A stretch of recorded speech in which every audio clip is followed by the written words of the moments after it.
Meaning of deictic.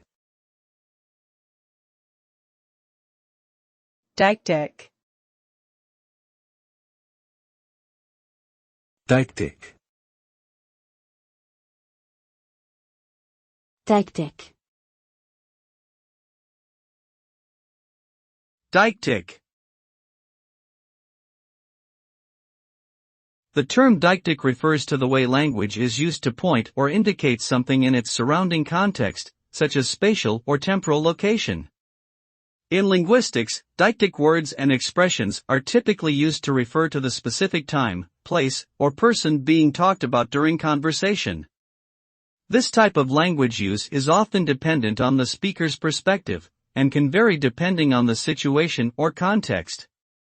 Overall, deictic language helps to establish meaningful communication by providing contextual cues which help both speakers and listeners understand what is being referred to.